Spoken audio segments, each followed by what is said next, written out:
नमस्कार, मी प्राध्यापिका मेधा दाते. लेखक क्रमांक 194, 12 जुलै.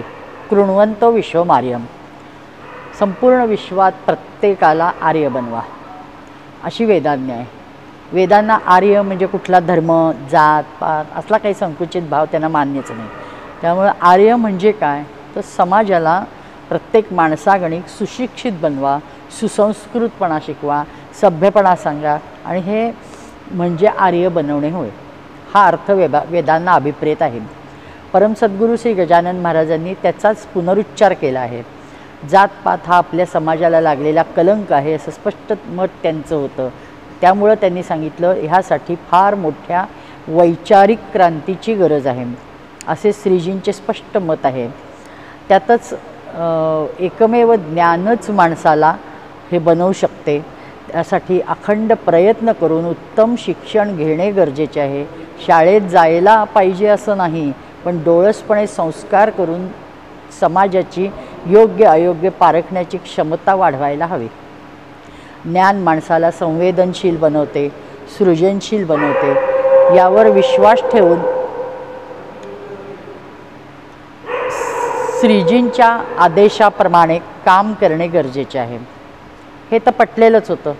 तर एकदा मी सौवृंदा ताठे आणि त्या लीला मावशी, आम्ही मंगळवेढ्याच्या पुढं कर्नाटक हद्दीमध्ये, की जिथं मराठी भाषा बोलली जाते, इथपर्यंत एका आदिवासी दुर्गम भागातल्या आश्रमशाळेला भेट दिली. आणि त्यांना सुट्टीचा, त्यांचा शनिवारची दुपार होती, सुट्टीचा दिवस होता, मुलं निवांत होती, त्यामुळं त्यांनी भरपूर वेळ दिला.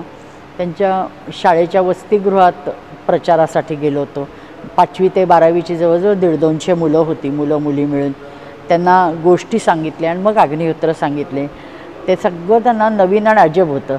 एक शिक्षक, 8-10 मुलं, मुली आणि 5-7 मुलं असे सगळे उत्सुक होते करायला स्वतः रोज. पण शंका विचारा, तुम्हाला काही वाटत असेल तर पहिला त्यांचा प्रश्न होता की आम्ही बामण नाही, हे आम्हाला कसं करता येईल. मग त्यांना पटवून दिलं की आपण ज्या देवांची पूजा करतो ते राम, कृष्ण हे तरी ब्राह्मण होते का.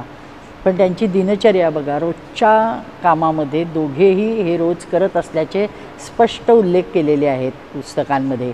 त्यांच्याशी खूप छान संवाद झाला. त्यांच्याकडून एक सुरात मंत्र म्हणून घेतले.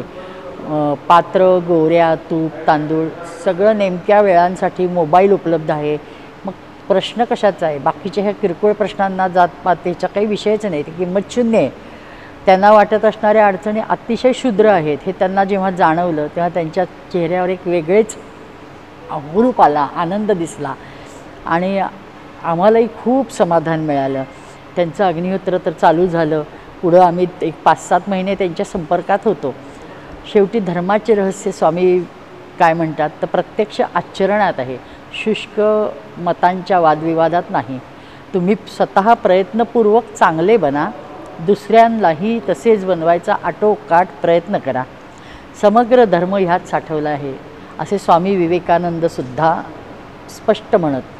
जो नुसता देवदेव करतो तो धार्मिक नव्हे, तर जो आत्मविश्वासाने देवाच्या इच्छेचे मर्म समजून तसे आचरण करतो तोच खरा धार्मिक.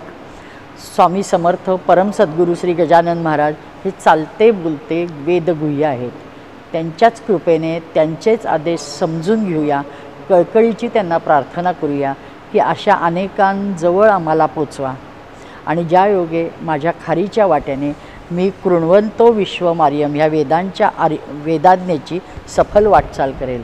धन्य स्वामी समर्थ, धन्य श्रेष्ठ वेदाज्ञा.